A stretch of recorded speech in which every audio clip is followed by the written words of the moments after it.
Hey folks, Curtis Stone here.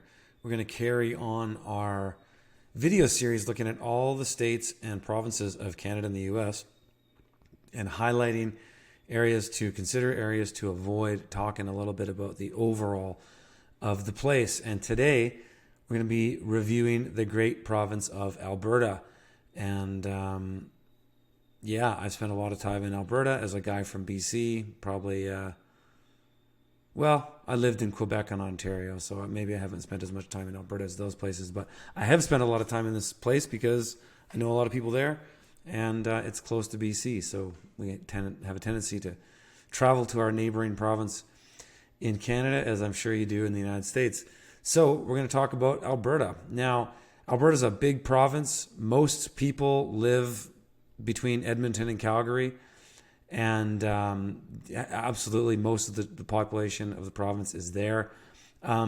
Alberta, once you get past here, it starts to get really cold and rough. And it's where a lot of the oil development is and stuff like that.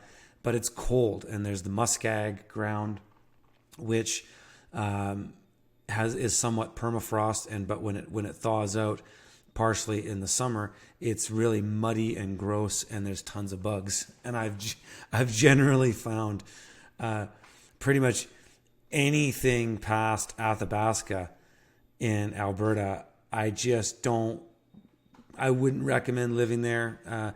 I remember when I was in my 20s, I planted trees up in Slave Lake, Alberta, and man, that was rough.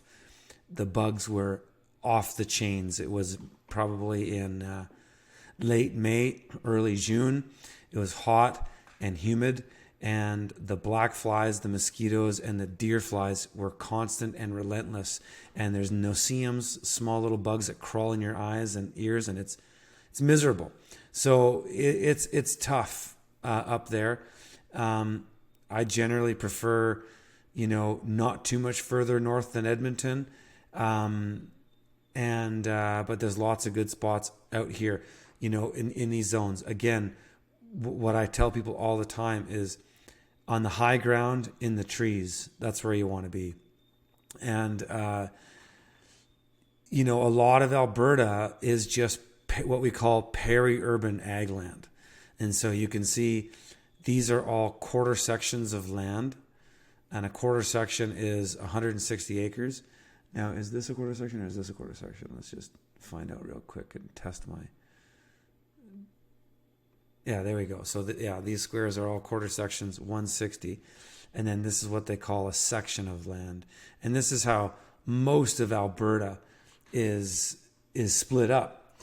And that's okay. I find when I'm looking in Alberta, say I'm looking around Edmonton, which is a massive, it's a pretty massive area. Like, look at that. That's a lot of concrete.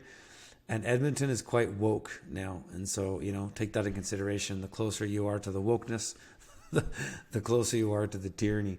But, you can get away from it and be still somewhat accessible to it. Alberta is just flat, long roads, straight, easy driving, and you can travel fast and far pretty quickly. So, that being said, I want to be off the major highways. I'm looking at areas like this, looking at these green areas.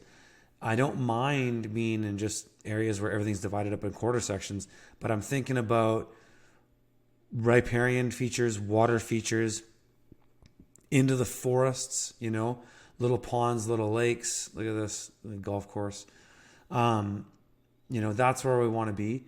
I don't want to be right in just ag land. I don't want to be just all in there. A lot of chemicals, a lot of things being sprayed. It's not the greatest area. Over towards Lloydminster, you can get green areas. Down along rivers and lakes, you can kind of get into some of these green areas here, like that are backed away,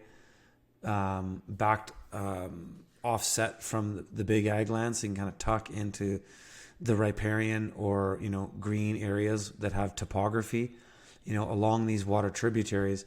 That's where you get some topography. Alberta's fairly flat, but when you get into these zones, look at that. You can see it. You can see these nice green areas, being on the high side of these benches would be pretty sweet. Looking down into the river would be pretty nice.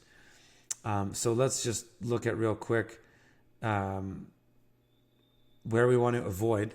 I know it's fairly obvious for Alberta, is we're going to just avoid the major metropolitan areas. Of course, Red Deer, not as bad as Edmonton or Calgary as far as their metropolitan area, but you can see it's decent size. If you're in the zone of it, it's pretty good. So again, I'm not saying if you live here, you're screwed. I'm not saying that. Just relax. Because I see people in the comments, they get freaked out about it. Don't worry about it. It's just a general thing. We draw a 50 mile, which is about 90 kilometers radius around these areas, and say, generally speaking, we kind of want to avoid them. But you can find.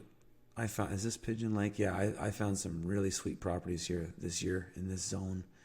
And again, it's on the edge, but it's okay. It's got a bit of a lake. It's a bit tucked away.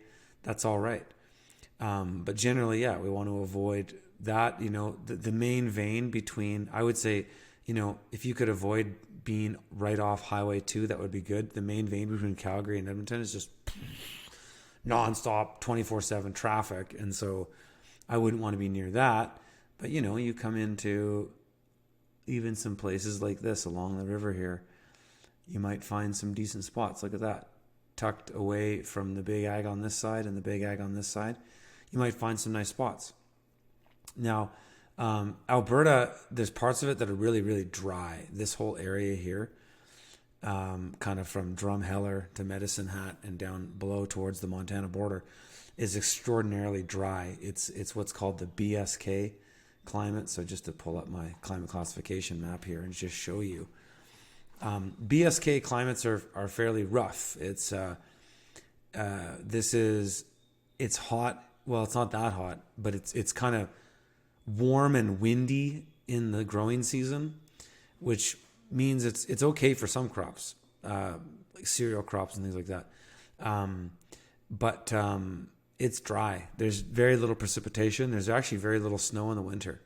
So I just find generally avoiding that. If I was looking at, Alberta down here, some of these regions, Lethbridge isn't so bad.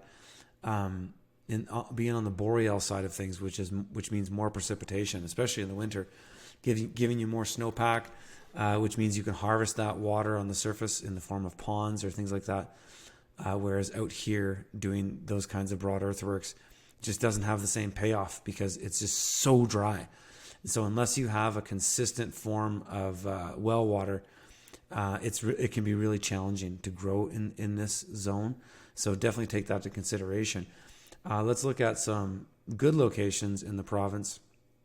I think Matthew put this one as yellow, just because it is a good region, but red flag that it is between Edmonton and Calgary, or Red Deer. Not necessarily a bad thing. I pointed that out too with Pigeon Lake. It's a pretty decent area if you can find spots in it. I will say actually right now, for homestead value per acre, Alberta is some of the best value in Canada right now. You can find some decent places in Northern Ontario, but in Canada right now, Alberta for sure, best value. Yeah, I know people from Saskatchewan are going to say, yeah, better value in Saskatchewan. True, but less desirability and less access to markets. And we'll look at Saskatchewan later as well. But Alberta properties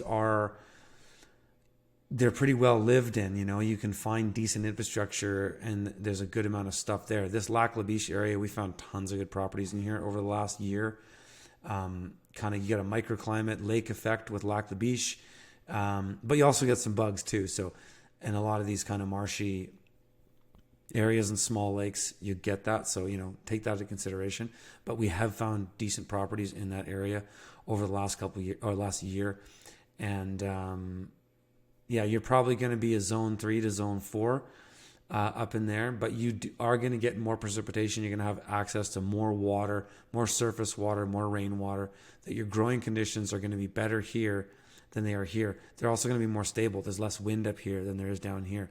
Down in this area, it's this whole channel that goes through North America. So this part of Alberta through Montana, Wyoming, this part of Colorado, even into Kansas, Oklahoma, it's a windy channel because the wind moves up and down the edge of the Rocky Mountains there. So it's an edge climate, as we call it, but it's also quite a volatile climate as well. So again, avoiding those types of regions are better, being closer to where there's more trees, microclimates, a bit more topography is far better in areas like this. So, again, in Alberta, as far as homesteading, I wouldn't recommend anything north of this.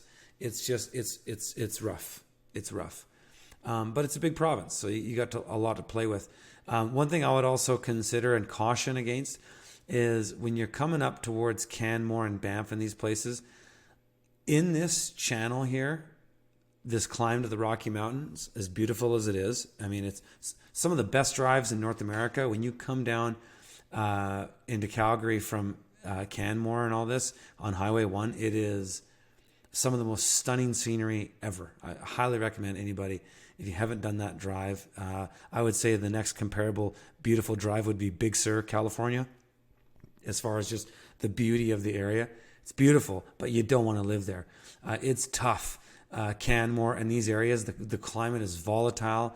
You're in this chain where you get the Chinooks, that the cold, you'll have winter in summer and summer in winter all of a sudden. And so it can be really difficult to predict weather patterns, and it's tough. Okotoks region, on the outskirts of Calgary, I've seen decent properties there. It's a neat little town. There's some cool people in the community here, but you're kind of on the outskirts of Calgary, not the worst, but I've looked at areas, places in that area pretty good. High River too. I've seen some pretty decent properties in that area and know some folks down there. When you're looking at Alberta, you want to avoid center pivots. So this is the same if you're looking at properties in Nebraska, Iowa, parts of Ohio. You want to avoid this. Kansas, center pivots. Never buy agricultural or homestead properties where you see center pivot irrigation like this, because that's big ag, straight up big ag.